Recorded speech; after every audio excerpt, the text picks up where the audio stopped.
1200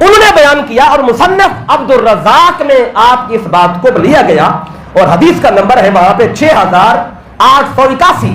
آپ فرماتے ہیں کہ توسب الجوامیس مال بقر، کہتے بھینسوں کو گائے کے ساتھ ہی شمار کیا جائے گا۔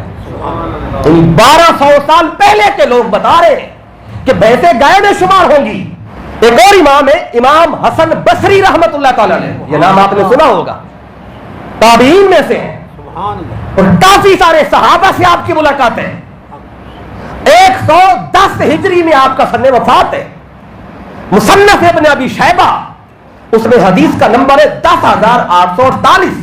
امام حسن بصری فرماتے ہیں الجاموس بمنزلۃ البقر، یہ بھینسیں یہ گائے کی مانند ہے، ان میں کوئی فرق نہیں ہے۔ امام مالک بن انس رضی اللہ عنہ ان کا سن وفات ہے 179 ہجری۔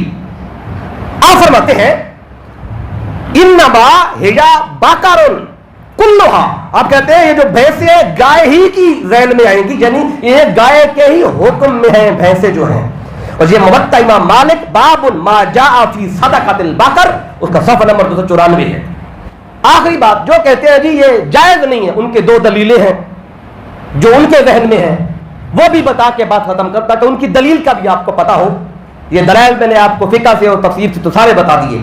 جو کہتے ہیں جی جائز نہیں، پہلی بات تو یہ کرتے ہیں، وہ کہتے ہیں جی بہیمۃ الانعام جو لفظ ہے قرآن مجید میں، کہتے ہیں اس میں بھینس کا نام کوئی نہیں ہے، اس لیے بھینس کی قربانی جائز نہیں ہے، کیونکہ بہیمۃ الانعام جہاں یہ لفظ آیا ہے سورۃ الانعام کے اندر، اللہ نے وہاں آگے 4 نام بتائے، ان میں گائے کا نام تو ہے لیکن بھینس کا لکھا ہوا کوئی نہیں ہے، تو کہتے ہیں چونکہ اس میں لکھا ہوا نہیں ہے اس لیے جائز نہیں ہے۔ اب دیکھیں اس کا جواب سن لیں، یہ جو بہیمۃ الانعام جہاں یہ لفظ آیا سورۃ الانعام میں، جہاں اللہ نے آگے وہ ان 4 جانوروں کا ذکر کیا جس میں گائے، اونٹ، بکری اور مینڈا، جب ان کا ذکر آیا تو وہاں چونکہ بھینس کا لفظ نہیں آیا، تو اس کا جواب یہ ہے کہ دیکھیں بہیمۃ الانعام کا لفظ ہے پالتو جانور، اور اللہ تعالیٰ نے اس صورت کے اندر قید لگائی ہی نہیں ہے کہ پالتو صرف یہ ہے۔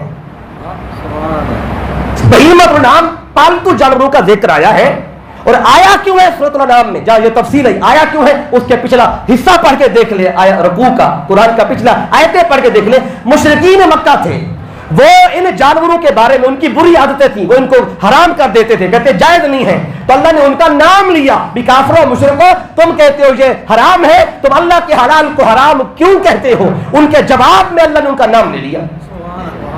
اور پوری سورۃ الانعام میں قربانی کا لفظ ہی کوئی نہیں، پوری سورت پڑھ کے دیکھ لیں قربانی کا لفظ پوری سورت میں یا قربانی کا مسئلہ پوری سورت میں ہے ہی نہیں۔ قربانی کا ذکر تو سورۃ الحج میں آیا ہے، ذکر ہی سورۃ الحج کے اندر ہے، اسے قربانی کی طرف جوڑنا یہ مغالطہ ہے۔ پہلا میں نے آپ کو جواب دے دیا۔ دوسرا جو دلیل ہے بعض لوگوں کی، وہ کہتے ہیں جی چونکہ یہ بھینس اور کٹا صحابہ اکرام نے اور میرے آقا نے چونکہ نہ بھینس کی قربانی کی نہ کٹے کی قربانی کی ہے، تو پھر ہم کیوں کریں؟ اب یہ دوسری دلیل ہے، اس کا بھی جواب سن لیں۔ جو کہتے ہیں نا علماء کے آقا نے قربانی نہیں کی بھینس کی اور کٹے کی، صحابہ نے بھی نہیں کی، ٹھیک ہے، اس میں کوئی شک نہیں، نہ آقا نے قربانی کی ہے نہ صحابہ کرام نے کی ہے، کیوں نہیں کی؟ سوال پیدا ہوگا، یہ بھینس جو ہے یہ عرب کا جانور ہے ہی نہیں، یہ تو جانور ہی عجم کا ہے، تو جب عرب میں جانور ہی نہیں تھا تو قربانی کیسے کرتے؟ تو جب نہیں ملتا تھا قربانی بھی نہیں کی۔